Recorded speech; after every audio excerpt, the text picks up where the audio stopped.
चलिए अब बात महाकुंभ की करते हैं। देवभूमि प्रयागराज में आस्था सनातन का महासंगम, गंगा यमुना और सरस्वती के संगम पर आस्था का ज्वार। त्रिवेणी की लहरों में संस्कृति और अध्यात्म का अद्भुत संगम। ठंडी हवाओं के बीच श्रद्धा का सैलाब उमड़ रहा है। हर हर गंगे, जय श्री राम के गगनभेदी जयकारे देश ही नहीं दुनिया भर से महाकुंभ स्नान के लिए पहुंच रहे श्रद्धालु लगा रहे हैं। संत, महंत, साधु, सन्यासी समेत विदेशी सैलानियों में और श्रद्धालुओं में भी उत्साह है। महाकुंभ में कई दिव्य अलौकिक संतों के दर्शन से लोग अभिभूत हुए। अधिक जानकारी देने के लिए senior special correspondent Vinod Singh Chauhan हमारे साथ जुड़ गए हैं। विनोद जी, जब तप की भूमि प्रयागराज, लेकिन आज कहा जा रहा है कि कोहरा अधिक है। कोहरे के बीच भी क्या श्रद्धालुओं का उत्साह वैसा ही? फिलहाल की क्या स्थिति प्रयागराज में?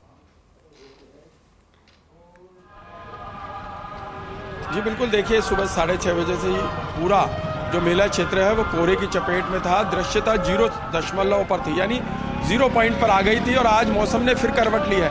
पिछले 2 दिन से मौसम का मिजाज कुछ बदला हुआ था और आज फिर सर्दी की दस्तक के बावजूद आप देखेंगे कि त्रिवेणी संगम पर वही जमघट है। उतने ही लोग पहुंचे हैं, चाहे कैसे भी पहुंचे हों, वाहनों की परेशानी रही हो, चाहे कई किलोमीटर पैदल सफ़र करना पड़े श्रद्धालुओं को। और अब देखिए आज 11वां दिन है और बीते 10 दिन में जो अमृत स्नान है उनकी संख्या, अमृत स्नान करने वालों की संख्या करीब 10 करोड़ के पार पहुंच गई है। कल अकेले एक दिन में 46 लाख लोगों ने अमृत स्नान किया है। और यही वो मार्ग है, कैमरामैन नरेश आपको दिखाएंगे, संगम घाट जाने का मार्ग। और पुलिस का माकूल इंतजाम है। अगर किसी को कोई संगम घाट में जाने पे परेशानी आ रही है तो पुलिस की ऐसी व्यवस्था है कि पुलिसकर्मी से पूछते ही वो सारी जानकारी दे रहा है कि आप संगम घाट पर कैसे जाएंगे और किस तरीके से आपको जाना है। यूपी पुलिस का माकूल इंतजाम होने के कारण ही व्यवस्थाएं चाक चौबंद हो पाई हैं और तमाम चीज़ें आप देख पा रहे हैं कि ये वो रास्ता है जो सीधा संगम घाट की तरफ जाता है। क्या व्यवस्था है, किस तरीके से सड़कों को गीला किया गया है ताकि कोई धूल ना उड़े। बिल्कुल सड़कें साफ है। तमाम इंतजामों के बीच कुंभ का जो अमृत स्नान की बेला है वो अब परवान पर चढ़ रही है, क्योंकि मौनी अमावस्या नज़दीक है। मौनी अमावस्या को देखते हुए सुरक्षा के और कड़े इंतजाम कर दिए गए हैं। जैसा कि कल केंद्रीय संस्कृति और पर्यटन मंत्री ने कहा था कि 10 करोड़ से अधिक लोग एक दिन में पहुंचेंगे। तो देखिए कि योगी सरकार मौनी अमावस्या और मौनी अमावस्या के बाद 3 तारीख को जो शाही स्नान होगा, यानी 5 दिन के भीतर 2 शाही स्नानों को देखते हुए व्यवस्था चाक चौबंद की जा रही है। लगातार बैठकें हो रही हैं। सरकार ने कल कैबिनेट की बैठक में भी निर्देश दिए हैं कि अगले 2 जो शाही स्नान हैं उनको देखते हुए सुरक्षा के पुख्ता इंतजाम होने चाहिए। चप्पे चप्पे पर सुरक्षा होनी चाहिए। श्रद्धालुओं को किसी प्रकार की कोई परेशानी नहीं आनी चाहिए। देखिए जो वृद्ध श्रद्धालु हैं उनके लिए निःशुल्क वाहनों की सेवा उपलब्ध है। घाट पर व्यवस्थाओं को चाक चौबंद करने के निर्देश दिए गए हैं ताकि घाट पर भी हज़ारों लोग जो एक बार में स्नान कर रहे हैं उन्हें कोई परेशानी नहीं आए। अगर नावों की संख्या कम है तो नावों की संख्या बढ़ा ली जाए और वाहनों का प्रवेश बहुत दूर रखा जाए। देखिए वाहन जब आगे तक पहुंच जाते हैं तो पैदल चलने वालों को परेशानी आती है, इसलिए लगातार नए दिशा निर्देश जारी हो रहे हैं कि वाहनों का प्रवेश बंद कर दिया जाए ताकि लाखों लोगों का जो सैलाब है जो संगम घाट की तरफ जा रहा है उसे कोई परेशानी ना आए।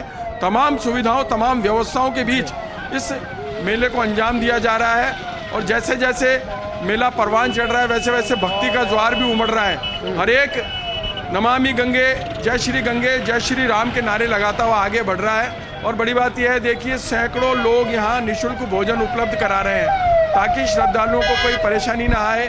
ठहरने की माकूल व्यवस्था की गई है। कोई भी मेला परिसर के बाहर ना सोए, सड़कों पर ना सोए, इसकी भी तस्दीक की जा रही है। पूरी रात गश्त हो रही है। पूरी रात यह भी देखा जा रहा है कि बाहर से जो आने वाले वाहन हैं उनको कहाँ पार्किंग करवाई जाए, क्योंकि जो पासधारी पार्क वाहन है उन्हें ही प्रवेश दिया जा रहा है। और ये तस्दीक की जा रही है कि तमाम इंतजाम सुनिश्चित हैं, सुरक्षित हैं सभी लोग। और उन्हीं इंतजामों के बीच जहाँ जो श्रद्धालु हैं वो देखेंगे आप बड़ी भक्ति में भाव से आगे बढ़ रहे हैं। बड़ा भक्तिमय माहौल है। और सुरक्षा की बात की जाए तो देखिए बेहतर व्यवस्था के बीच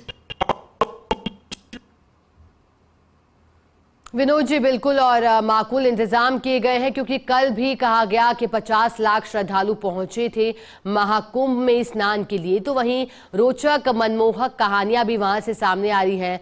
राम सेतु पत्थर का जिक्र भी किया गया। विनोद जी, अगर आपको मेरी आवाज मिल पा रही हो तो एक और जानकारी आपसे लेना चाहेंगे। चलिए दोबारा आपसे जुड़ेंगे, जानकारी लेंगे। लेकिन महाकुंभ में जिस तरह से श्रद्धालु पहुंच रहे हैं और जो हादसा 19 जनवरी को हुआ था, उसके बाद कहा गया कि माकूल व्यवस्था की गई है और इंतजाम किए गए हैं। विनोद सिंह चौहान एक बार फिर जुड़ गए हैं। विनोद जी, मेरा आपसे सवाल यह है कि राजस्थान मंडप की अगर बात करें तो राजस्थान मंडप में जो 19 जनवरी का हादसा हुआ था, उसके बाद क्या व्यवस्थाओं में किसी तरह का बदलाव किया गया है दुर्घटना को परखते हुए?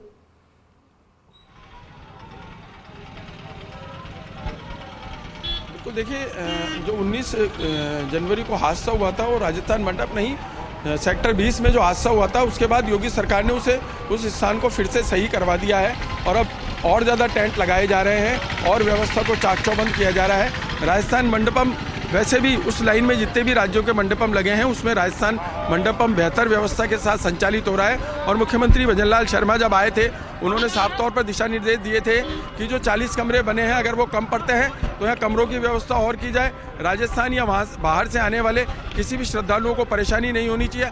अगर उसके भोजन की व्यवस्था करनी है, उसके ठहरने की व्यवस्था करनी है तो वो बिल्कुल। विनोद जी, बिल्कुल आप ठीक कह रहे हैं कि हादसा किसी और स्थान पर हुआ था, लेकिन तैयारी सभी स्थानों पर एक जैसी की गई। बहुत शुक्रिया आपका विनोद जी, साथ जुड़ने की पूरी जानकारी के लिए।